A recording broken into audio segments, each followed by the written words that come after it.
Voice వస్తుందా? जय तेलंगाना, जय तेलंगाना।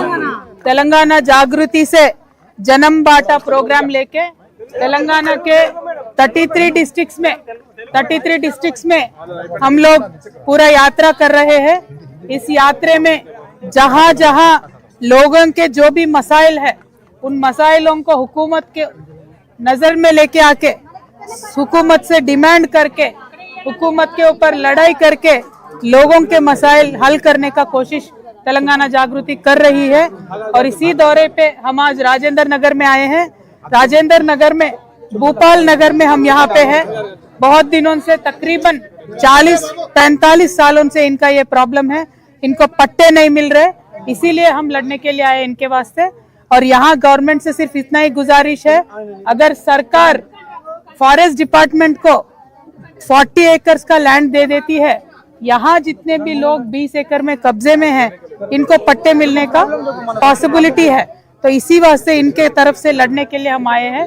और जो इन्होंने भोपाल नगर वासियों ने हमारा स्वागत किया उनका हम धन्यवाद करते हैं और उनको हम वादा भी करते हैं कि हम इनके वास्ते खड़े होकर लड़ेंगे। तेलुगु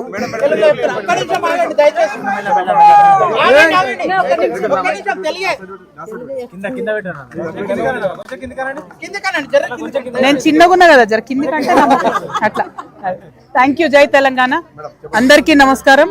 తెలంగాణ జాగృతి జనంబాట కార్యక్రమంలో భాగంగా మొత్తం 33 జిల్లాల్లో పర్యటన చేస్తా ఉన్నాం।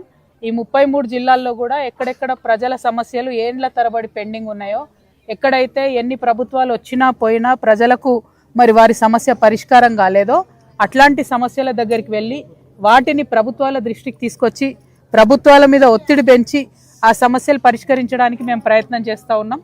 అందులో భాగంగా ఇవాళ రాజేందర్ నగర్లో భూపాల్ నగర్కి రావడం జరిగింది। రాజేందర్ నగర్ నియోజకవర్గంలో అత్తాపూర్ డివిజన్ లో భూపాల్ నగర్ కి రావడం జరిగింది। ఇక్కడ మరి దాదాపుగా ఒక 20-25 ఎకరాలలో 45 సంవత్సరాల నుంచి 2000 కుటుంబాల వరకు కూడా ఇండ్లేసుకొని ఉన్నారు। అనేక ప్రభుత్వాలు వచ్చినాయి, మేము ఇస్తాం పట్టాలు ఇప్పిస్తామని చెప్పిండ్రు। ఈ పార్టీ ఆ పార్టీ అని కాదు, అందరూ వచ్చిపోయినరు ఏ పార్టీలతో సంబంధం లేకుండా, కానీ ఈ పని జరగలేదు। ఇప్పుడు జరగాల్సింది ఏంటంటే ప్రభుత్వం ముందుకొచ్చి ఇంతకు డబుల్ పట్ట ల్యాండ్ ఫారెస్ట్ డిపార్ట్మెంట్కి ఇవ్వాలి, అటవీ శాఖకి ఇవ్వాలి, అప్పుడు ఇక్కడ ఉన్నటువంటి వాళ్లకు పట్టాలు సరిగ్గా మంజూరయ్యేటటువంటి అవకాశం ఉంది। ఆ పని వెంటనే చేపట్టాలని నేను ప్రభుత్వాన్ని డిమాండ్ చేస్తా ఉన్నాను। ఎందుకంటే బీజేపీ వాళ్ళు వచ్చిపోయినారు, కాంగ్రెస్ వాళ్ళు వచ్చిపోయినారు, బీఆర్ఎస్ వాళ్ళు వచ్చిపోయినారు, అందరు వచ్చిపోయారు, అందరు కూడా సమస్య పరిష్కారం కావాలంటారు, కానీ సమస్య మాత్రం తీర్తలేదు। సో ఎవరో ఒకరు ఇనిషియేటివ్ తీసుకోవాలని చెప్పి తెలంగాణ జాగృతి పక్షాన మేము వచ్చినాం।